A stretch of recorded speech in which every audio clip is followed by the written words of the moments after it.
un podcast Mylan Stone.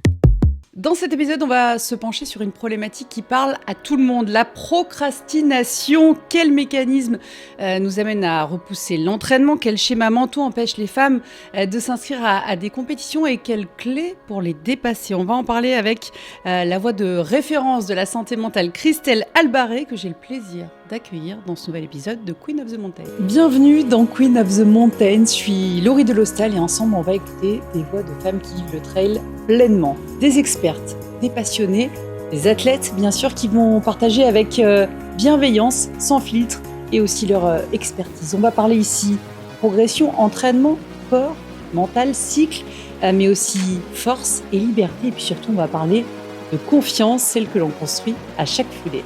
Bonjour à toutes et à tous. Bonjour Christelle. Bonjour à toi Laurie. Je suis ravie de t'accueillir dans Queen of the Mountain. Tu es une experte, une voix de référence, je le disais, de la santé mentale, notamment dans le sport. Et tu vas nous aider à décortiquer un mal dont on est toutes et tous victimes, dont je suis une grande championne. C'est la procrastination. Pourquoi on repousse l'entraînement ou l'inscription à une course. Et tu vas nous éclairer avec ta double expertise sur la santé mentale, et puis parce que toi aussi tu es traileuse, oui, c'est bien ça? Depuis presque 20 ans maintenant, oui. Ouais, donc tu as une double casquette d'experte. Exactement, donc du coup c'est vrai que ça me fait plaisir de pouvoir aborder ce sujet-là, et la psychologie du sportif et de la sportive plus particulièrement, c'est vraiment un sujet que j'aborde à la fois par mon métier, mais aussi sur le terrain, parce que depuis 20 ans, j'ai vu aussi évoluer les femmes sur le milieu des courses, et de plus en plus avec des femmes qui sont présentes sur les trails. Parce que moi qui suis pas je cours, mais je suis pas sur les podiums, mais il y a quelques années, je pouvais plus facilement être sur les podiums, tout simplement parce qu'il y avait beaucoup moins de femmes, alors que maintenant, elles sont très présentes. Donc on va un peu déconstruire ça, en effet. Elles sont de plus en plus présentes. Et c'est une bonne nouvelle. Et tu vas pouvoir nous expliquer aussi quelles clés, toi, tu as utilisées pour ne pas procrastiner,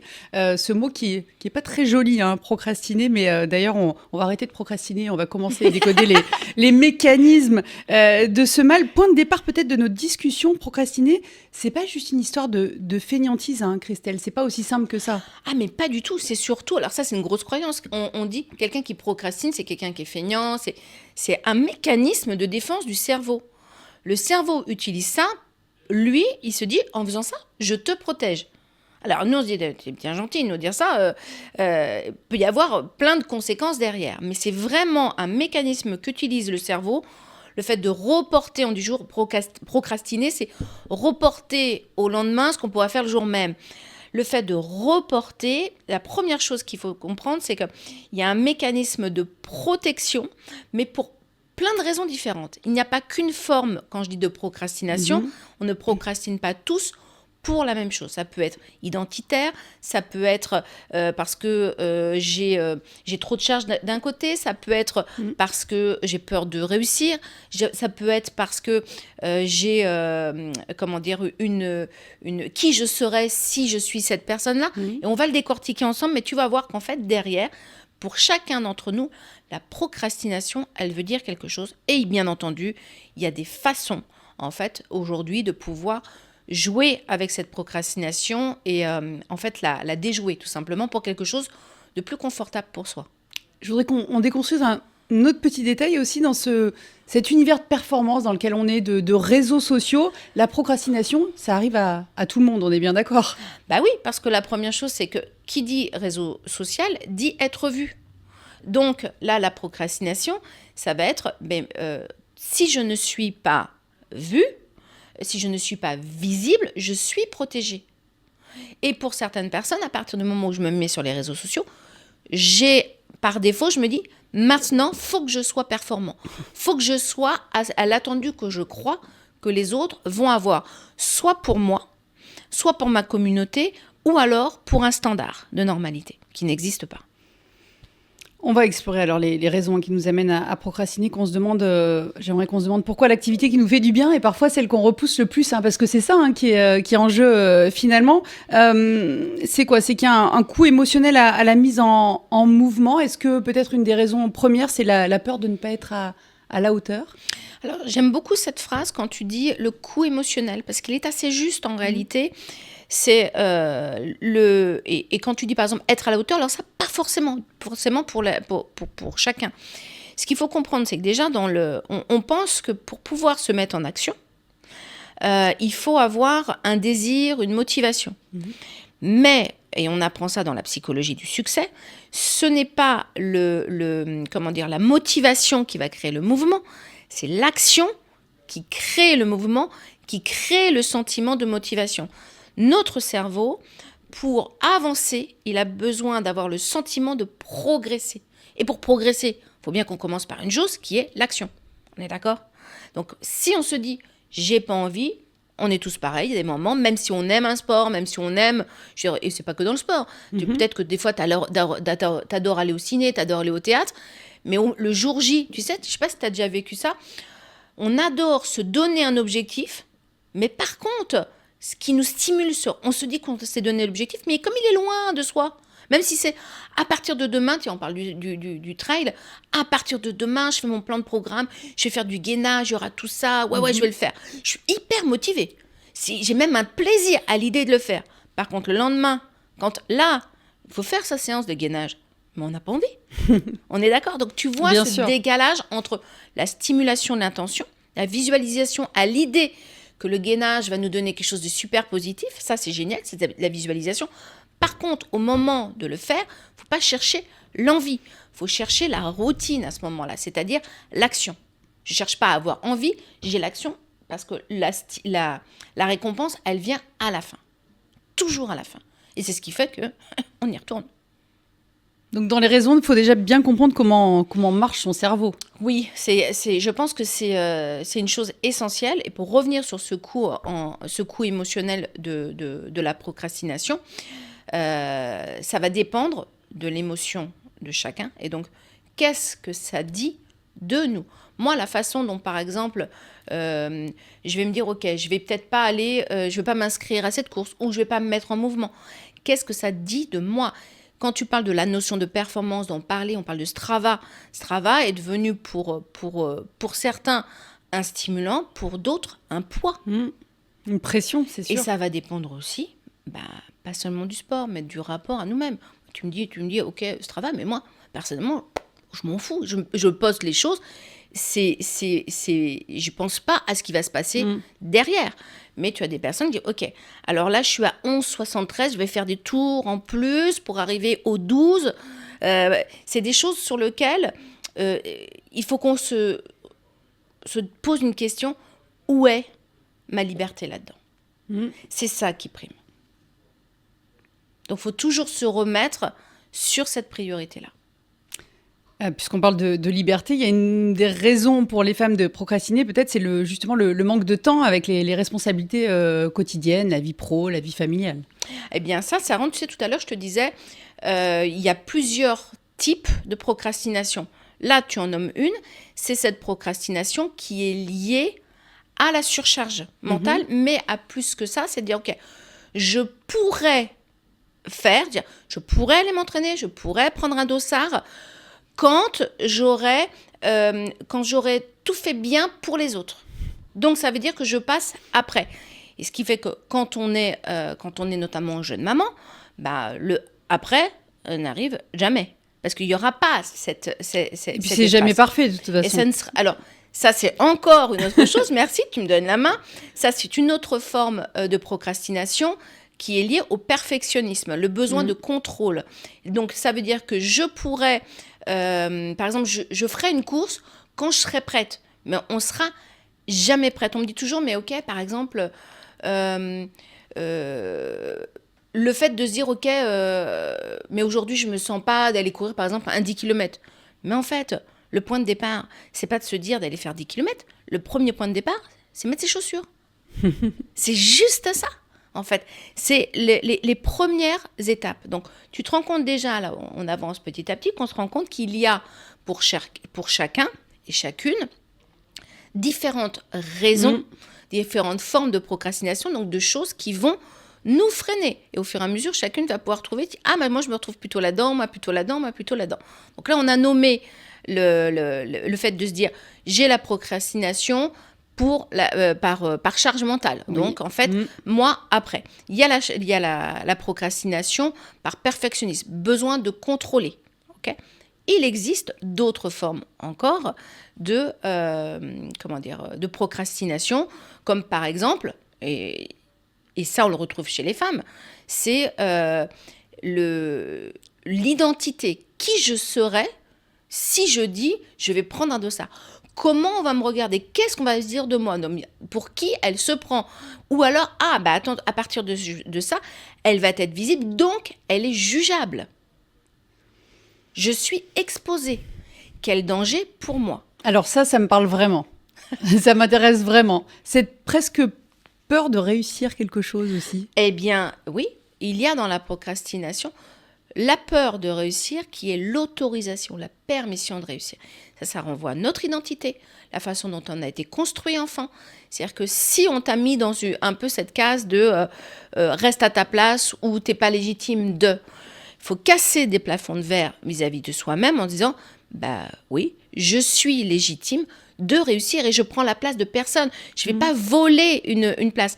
Là, on peut se rappeler des choses. Alors, je donne quelques exemples, mais imaginons que tu étais dans une fratrie et qu'on te disait que tu prenais trop de place et que tu brillais trop et autres, et que tu ne voulais pas ça, tu étais juste toi-même, par exemple. Cette idée-là peut te poursuivre et te dire que dans ta construction de vie, ou même dans une construction sociale ou sociétale, où on te dit, en fait, c'est pas ta place. Tu vas pas oser briller, tu vas pas oser aller te mettre dans une course un petit peu plus au-dessus. On va dire, non, toi, ton niveau est là. Ça, c'est une procrastination qui est liée, en effet, à la non-permission de pouvoir s'autoriser à s'amplifier. Ça me paraît être une des raisons principales, mais peut-être que je me trompe et que tu vas me dire, pour laquelle les femmes s'inscrivent aussi peu à des courses. Hein. C'est pas un univers où spontanément elles ont pu longtemps se dire que c'était leur place. Alors, je trouve que dans le running, ce que je vois en psychologie, donc du côté psychosociologique, et en même temps ce que je vois sur le terrain, parce que c'est bien de passer sur la pratique, sur le running plus, route. Vraiment, là-dessus, on a l'impression que le terrain de jeu est vraiment pour tout le monde aujourd'hui, vraiment. Dès qu'on commence à rentrer dans le trail, là, il y a un peu plus de décalage avec le sentiment qu'en fait, les femmes ont moins leur place. Il y a plusieurs raisons peut-être à ça. La première, c'est qu'on voit le trail comme un univers très dur, un peu violent, un peu difficile. Alors que moi, je dis une chose, ça fait 15 ans que je fais du trail. Je trouve que celui-ci est beaucoup plus doux que sur route, honnêtement, parce qu'il faut penser plus à course nature qu'à course trail, déjà. Ensuite, aujourd'hui, je pense qu'il y a quelque chose d'un peu controversé, qui est biaisé, pardon. C'est quand on parle du trail, on pense tout de suite trail UTMB. Oui. Alors, attends. Non. Le trail, c'est toutes les courses nature, il y en a partout en France et dans le monde. Par exemple, j'ai refait un trail ce week-end. C'était en Normandie. C'était pas une course, nationale. On s'est régalé. Il y avait beaucoup de femmes, d'accord. Et je pense que la croyance que le trail, c'est des courses de haute performance, c'est pas vrai. Par contre, oui, faut se dire qu'on va dans la boue, faut se dire que c'est la glissade, faut se dire que c'est un endroit où on va tous se retrouver sur un pied d'égalité. Et très sincèrement, moi je trouve que dans le trail, on fait pas moi je la ressens pas, je ressens pas du tout cette distinction homme-femme. Elle est peut-être un petit peu plus présente quand on arrive sur des courses un peu plus capées, mais je vais peut-être casser un truc, je vais le dire comme ça, mais moi je trouve qu'en fait aujourd'hui on est en voulant dire je trouve qu'il n'y a pas trop la place des femmes, ça, on est en train de créer une question qui en réalité, je trouve sur le terrain, à part si on est sur des gros trucs, ne se pose pas. Que ça n'existe pas sur le terrain, c'est une chose, mais que les femmes aient ces biais-là, oui. Ça, je pense pas qu'on puisse le nier. Mais c'est ça que je veux expliquer. C'est exactement ça. Je n'ai pas dit que ça n'existe pas. Je dis qu'attention à trop questionner des choses qu'on ne se questionne pas. On commence à créer des complexes qu'on n'avait pas. C'est exactement comme le body summer. À force de parler du body summer, oui, alors on n'est pas en train de dire que ça n'existe pas, mais en se disant je vais parler du body summer tout le temps, il y a aussi le fait de poser une question qu'on ne se posait pas avant. Donc sur le trail et sur le running et pour les femmes, il y a beaucoup de femmes qui ne se posent pas la question. Et c'est ça que je suis contente de dire parce que génial, relayons-nous à se dire mais en fait, je vais le faire à ma façon. Maintenant, une fois qu'on a dit ça, oui, il y a une partie sociale, oui, il y a une pression qui est mise sur soi en tant que femme, où on se dit je vais pas, pour beaucoup de femmes, je vais pas m'autoriser à quelque chose alors que les mecs ne se posent pas la question. Ils y vont. Oui, c'est vrai. Et là, je donne quelques petites astuces par rapport à ça. Quand même que j'en donne. Bien sûr, c'est aussi le but, c'est d'avoir des clés pour dépasser tout ça. Parce qu'il y a la partie psychologique et il y a la partie terrain. Le fait d'être dans un groupe, dans une asso, une communauté, avec plein de personnes qui courent ensemble et qui est hyper mixée, permet de se sentir toujours sponsorisé par quelqu'un qui va oser te dire « Mais oui, vas-y, qui a un petit peu plus d'expérience que toi, mais t'inquiète pas, ça va bien passer. » Ou alors « Tiens, allez, viens avec nous, chiche, on y va. » Et donc, en fait, là où on ne serait pas allé seul, il y a un effet de groupe qui nous permet de se rendre compte à quel point on est capable. À quel point on est capable. Donc, la force du groupe, elle est très importante. Et c'est là où je dis pour les femmes, puisqu'on parle des nanas, je dirais, ça va peut-être paraître étonnant, mais privilégier des groupes mixtes plutôt que des groupes parfois que de nanas, c'est bien les deux. Hein. Tout simplement pour se casser des codes à certains endroits et se dire, bah, c'est vrai, si après tout, les mecs ont moins de plafond de verre que nous, bah, en fait, le fait d'être dans un groupe mixte va me permettre, moi, de ne pas me poser de questions. J'aime bien cette idée-là. Et puis de battre des garçons aussi, de courir plus vite qu'eux. Est-ce qu'il y a d'autres raisons, hein, on parle depuis tout à l'heure des raisons qui amènent à procrastiner, est-ce qu'il y a d'autres raisons qu'on n'a pas explorées, si on reste sur les raisons encore ? Oui, il y a sur d'autres raisons. J'ai parlé de ce qui était, hein, je me remémore, le côté plafond de verre. Il y a le côté charge mentale. Il y a le côté cause émotionnelle aussi, c'est-à-dire que tu as parlé du coût émotionnel dans la procrastination. On porte aussi en nous des périodes plus ou moins de vie. Et puis, il y a des moments où on traverse des moments plus difficiles que d'autres, où on est impacté à d'autres endroits. Et le fait de reporter, c'est aussi une façon de se protéger émotionnellement de moments qui sont parfois où on peut pas vivre tous les combats en même temps, par exemple. Et donc la procrastination va aussi être à cet endroit-là une façon de se dire, c'est une façon un peu adaptative de dire ok, j'ai beaucoup de choses en même temps. La procrastination, elle est un peu stratégique, du coup, et se dire, ok, je procrastine juste pour me redonner un espace. J'aime bien cette notion de procrastination adaptative et stratégique. Et parfois, ça peut aussi être une bonne raison. Quand on sent, par exemple, en ce moment, je suis un peu épuisée. Il y a eu plein de choses dans ma vie et faut que je me remette. Je le sens pas trop. Il faut se faire confiance. Combien de fois, dans le sport, on s'était inscrit à une course, on se dit, ok, mais j'avais un entraînement. Et on se dit, je suis crevée, j'ai eu beaucoup d'autres choses à côté. Et là, je le sens pas. Et le nombre de personnes que je le sens pas, qui sont quand même allées, ah purée, j'ai eu la blessure, j'ai eu le truc, je le savais. Faites-vous confiance. Parfois, la procrastination, même si vous avez, ou alors dans l'autre sens, si vous n'avez pas fait votre entraînement par cœur. Mais personne ne fait réellement son entraînement. Tiens, j'étais encore, il y a quelques jours, à une avant-première de Mathieu Blanchard. Il expliquait, mais personne n'est jamais prêt. Il n'y a que celui qui vous dit qu'il est super prêt. Et à un moment donné, il faut se poser des questions. Parce que à être trop prêt, c'est que vraiment, on a laissé beaucoup de temps où on aurait pu y aller bien avant. J'aime bien dire ça. Oui, c'est vrai. Mais on n'est jamais prêt. Ce qui compte, c'est juste plus de se dire, ok, je me fais confiance et je vais y aller en me respectant. Mais c'est intéressant, ça veut dire que la procrastination, ça peut être aussi une forme de signal d'alerte, quoi. Voilà, Ouais, moi, j'aime bien ça. son cerveau qui sait que là, faut pas y aller, quoi. Faut le sentir. Il y a des fois où, pendant la période d'entraînement, c'est un matin, on se dit, là, j'ai envie d'y aller. Faut un peu plus apprendre à se connaître, hein. C'est pour ça que je te donne plein de formes. Il y a je suis crevée aujourd'hui, je le sens pas. Je sens que mon corps, il est fatigué, il est épuisé. On se respecte. On va faire un peu de gainage à côté, on va juste aller marcher, mais on ne fait pas la séance qu'on devait faire. On se respecte, parce que ça serait dommage d'avoir une blessure de fatigue avant une course qu'on a préparée. C'est aussi de vouloir aller trop fort parce qu'on s'était donné un objectif et on veut absolument tenir cet objectif. On va vers la performance et là, on n'écoute plus son corps. Et le jour J, on le voit sur beaucoup de personnes, je le vois beaucoup sur des nanas, c'est-à-dire qu'en fait, on se dit oui, mais j'avais dit que je ferais ça, je dois être... Mais non, mais en fait, non.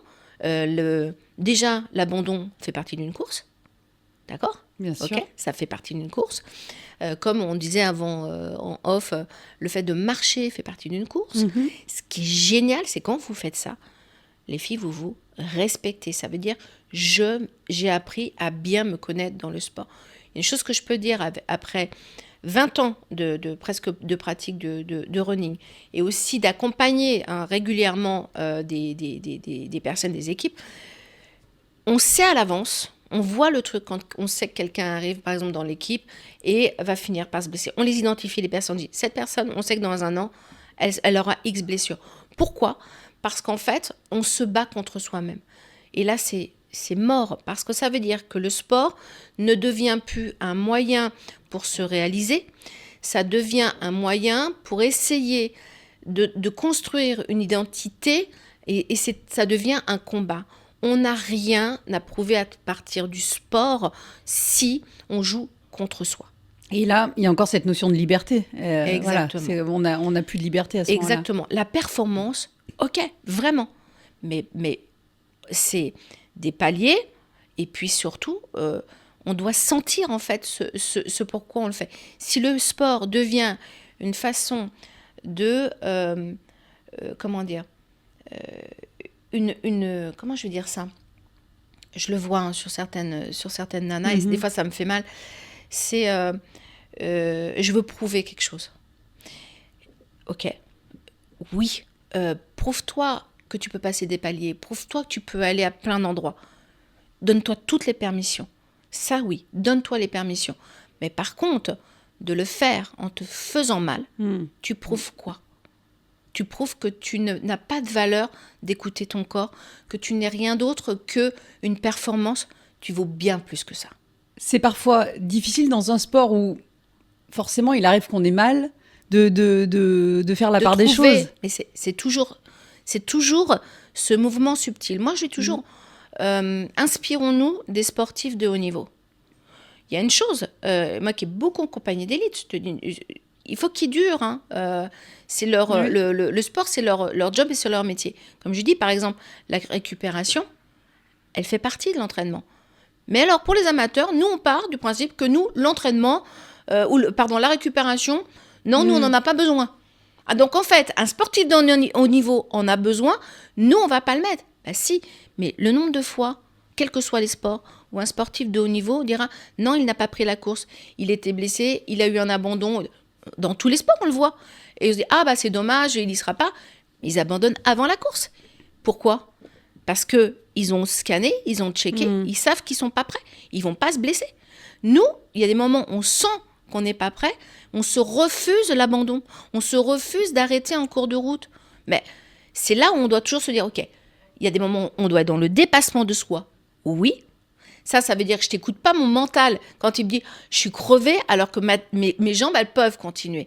Ça c'est des périodes de difficultés mentales qu'on doit apprendre à traverser avec des techniques de préparation mentale. Mais c'est différent que là où le corps il est blessé, où on sent qu'il y a une rupture et là faut s'arrêter.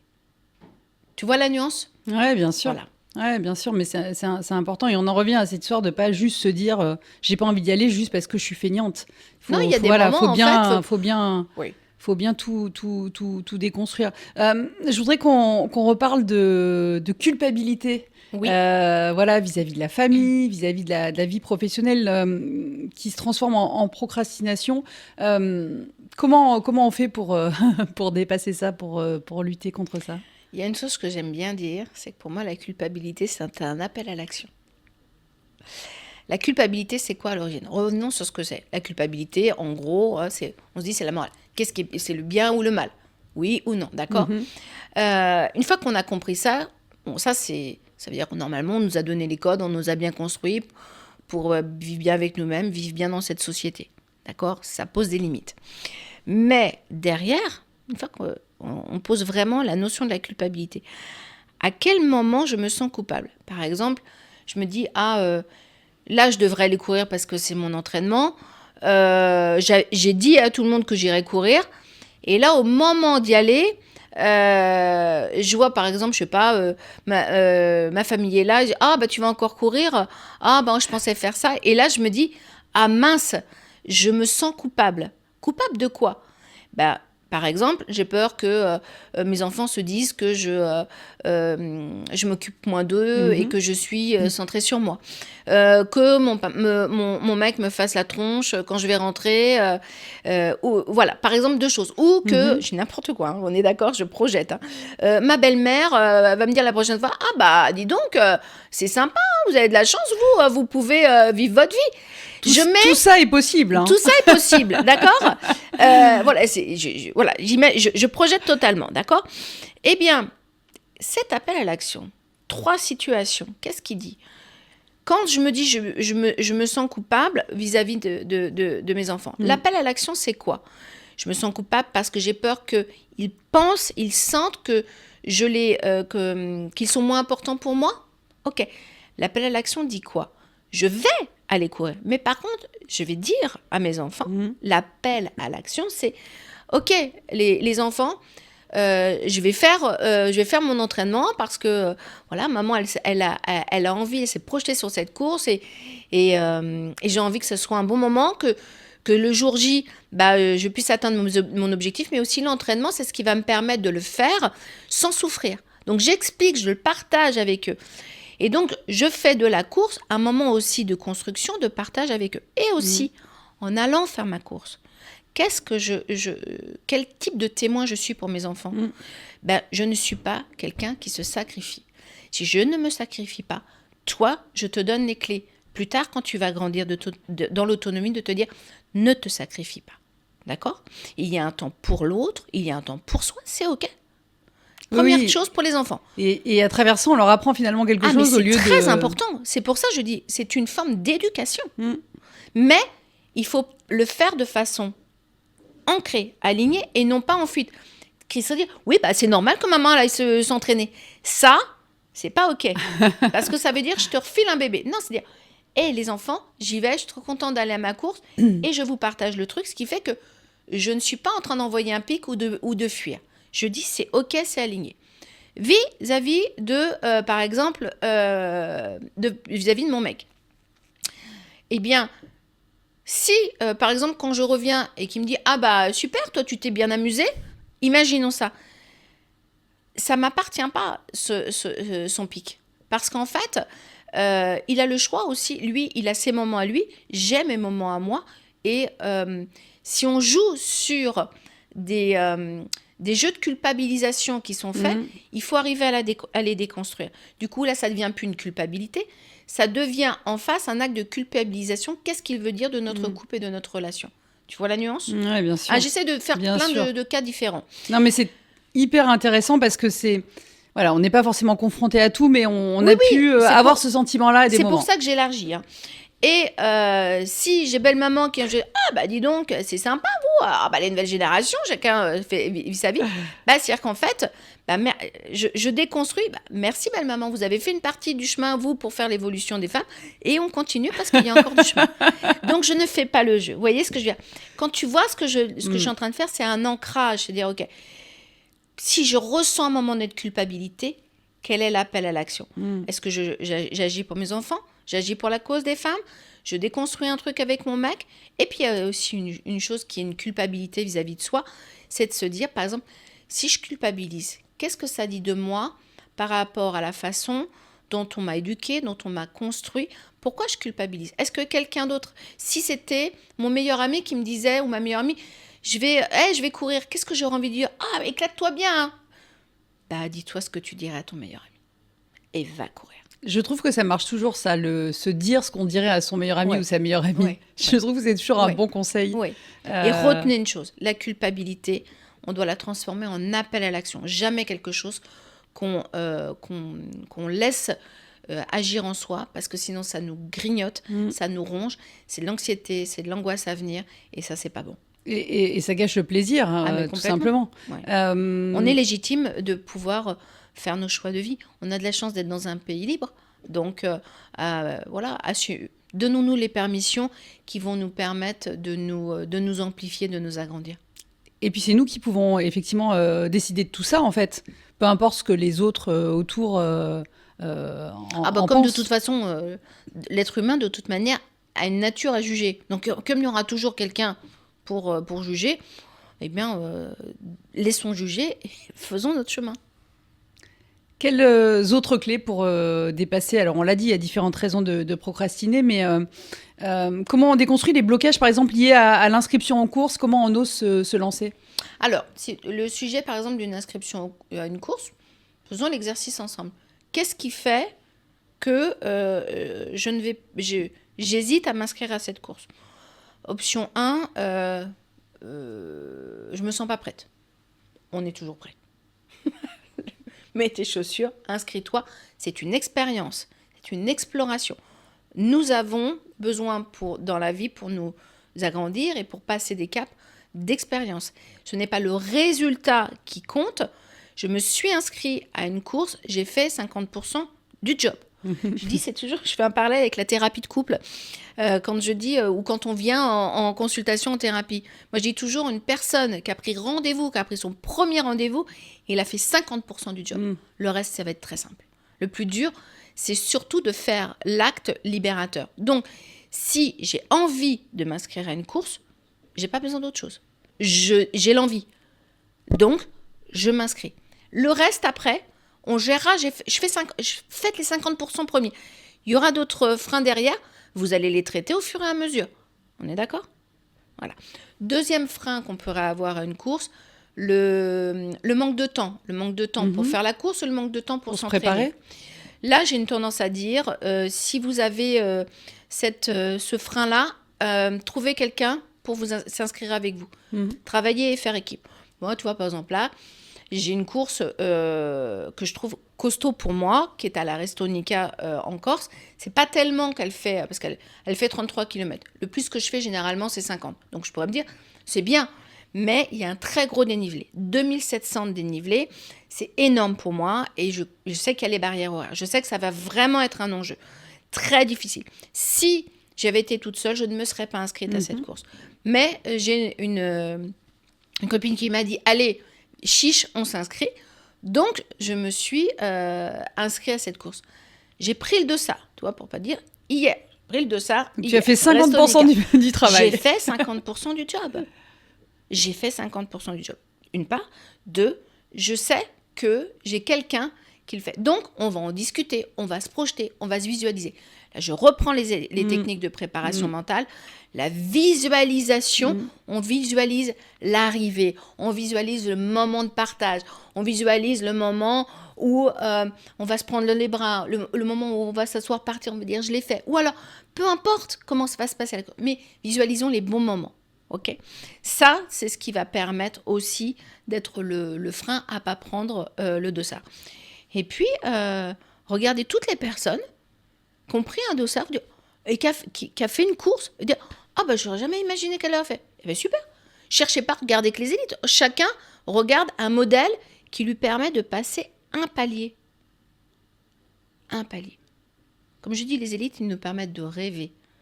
Et c'est génial. Ils nous font rêver. Mais est-ce qu'on aura envie d'être eux? Pas forcément tout le temps. On est d'accord. Moi, quand j'en vois certains qui font des entraînements avec des énormes pneus derrière, j'aurais pas forcément envie de m'entraîner comme ça, mais j'adore les regarder. Ah ouais. Ils font rêver. On est d'accord? Et après, par contre, je me dis, ok, qu'est-ce qui serait ajusté pour moi? Qu'est-ce qui va me donner envie? Tout le monde n'a pas envie de courir pour se faire du mal. Moi, Tout à fait. ça aussi, on l'aborde pas assez. Ouais, mais alors attends, derrière, si c'est moi prendre un dossard, si derrière c'est faire tous ces entraînements, je peux plus manger, je peux plus boire un coup avec mes potes, les sorties c'est fini. Ah ben non, j'ai pas envie. C'est-à-dire que si le fait de prendre un dossard devient un sacrifice, on n'en parle pas assez de ça, hein. Parce que il y a des ayatollahs du du trail ou du running où en fait je mange des graines, je me pèse pour perdre du poids et tout ça. Oh, mais il n'y a pas que ça, hein, Bien dans sûr. le running, dans le trail. Il y a juste prendre ses chaussures, vivre sa vie normalement, faire des entraînements qui en fait sont géniaux. Tu sais pourquoi? J'ai une excuse à sortir beaucoup plus régulièrement et prendre plaisir. C'est tout. Il y a un entraînement qui ne donne pas envie. Eh ben, tu le fais pas. Moi, il y a des fractionnés, j'ai pas envie de les faire. Je dis, bon, bah, je vais faire une côte, ça remplacera le fractionné. Ça m'empêche pas d'arriver sur la course. On est d'accord? Et ça me fait penser à quelque chose quand tu parlais des ayatollahs, des régimes. Je pense que pour Oh là là. beaucoup de femmes aussi, il y a un truc de se dire, je ressemble pas à quelqu'un qui fait des courses. Ah oui. Physiquement ou en termes d'âge, ou il y a tellement cette image en fait de minceur sur le trail, de Oui. de Eh ben, jeunesse. écoute, moi, il y a un dernier trail que j'ai fait. Je pense que il y avait une dame. Je pense qu'honnêtement, elle avait au moins 65-70 ans. Je peux pas mentir. Et pas du tout le format, comment dire, physiologique qu'on imagine de la nana. Et ben, je peux te dire une chose, hein, c'est que j'étais bien derrière elle. Hein. Hein, et je vais dire comme ça entre nous, mais quand on le dit entre trailers, j'ai vu son cul pendant toute la course, et puis à un moment donné, il était très très très loin, ok, et elle avait la patate, et elle était tout à fait, mais il y a tous les formats, c'est pas vrai, et c'est quand je dis elle était loin devant moi, mais tellement loin devant moi, moi qui fais du trail, je vois tous les types de femmes, toutes, toutes. Et qu'on arrive le premier, le dernier, qu'il y a un abandon. Moi, j'ai eu plein de fois où je me suis fait prendre par la barrière horaire, j'ai pas pu terminer la course. Et alors, ça m'empêche de refaire une course? Non, c'est pas grave. Ça aussi, c'est une expérience. Vivre un échec d'une course, ça te grandit énormément. Parce que la vie, je trouve que dans le sport, on a une autre façon d'apprendre la vie. Et c'est OK. Moi, j'ai eu une de mes meilleures courses, ça paraît étonnant, hein, c'était à Majorque, et pourtant, j'ai eu un échec. Je me suis pris la barrière horaire, on était avec un pote, et on a fait des trucs extraordinaires, et qu'est-ce qu'on s'est marré. Donc, c'est ça aussi qu'il faut regarder. C'est les gens qui vont venir t'accueillir sur la course, qui savent ce que c'est quand on coupe ton dossard et que tu à la fin de la barrière horaire, qui vont prendre soin de toi, qui vont te encourager. Ce moment de fraternité, il est exceptionnel. C'est pas seulement quand tu arrives à la fin. C'est pas que ça, hein, que tu es tout seul. Hein. Non. Donc, il faut visualiser toutes ces choses positives. Oui. Qu'est-ce qu'on... Un dossard, quand tu se reprends sur quand je prends un dossard, qu'est-ce que ce dossard représente pour moi à ce moment-là? Qu'est-ce que j'ai envie d'y vivre? Un partage, une performance. Parfois, c'est aussi une façon... on peut... Parfois, la vie, elle nous met à l'épreuve. Et ce dossard, c'est une façon d'avoir une revanche. Ok, j'ai divorcé. Mon mec, il a été vraiment naze avec moi. Il m'a fait perdre confiance et estime de moi. Ok, bah, ce dossard, c'est une façon de retrouver ma souveraineté. Voilà, ouais. Bah, prends ce dossard. Comme je dis, il y a une chose qu'il ne faut pas oublier dans la vie, la souffrance, quand on vit des souffrances psychologiques ou même physiques, hein, ce qu'elle met souvent à l'épreuve, et surtout psychologique, c'est notre confiance et notre estime de nous. Et je trouve qu'à travers le sport, rien que le fait, toutes les nanas qui mettent leurs chaussures chaque jour, avec son dossard, on s'en fout, c'est vraiment une façon d'être au service de l'estime, de la confiance en soi. On a besoin, parce que honnêtement, que ce soit au boulot, dans la vie de famille, dans la vie de couple, avec des amitiés parfois qui sont trahies et autres. On a plein de blessures, anciennes ou nouvelles. Et je trouve que la pratique du sport, même quand on n'est pas bien le matin et qu'on se lève, on n'a pas le moral, on n'a vécu que des galères, on met ses chaussures, on va courir, et on n'a pas dit combien, juste on met ses chaussures, on va courir, on revient, la journée, elle sera plus belle. C'est tout. On est d'accord. Voilà, le reste, c'est que du plus. Est-ce que on a oublié d'autres clés qu'on pourrait donner On a parlé de visualiser, on a parlé du groupe. Se fixer des petits objectifs aussi, peut-être quand on a du mal à se lancer, se dire bon bah pas de pression, je pars une demi-heure et puis on verra ce que ça donne. Je dis même pas la demi-heure, c'est Ouais. pour ça que je t'ai dit tout à l'heure, mets tes chaussures. Ouais. Cherche même pas à te dire, mets tes chaussures. C'est la seule chose.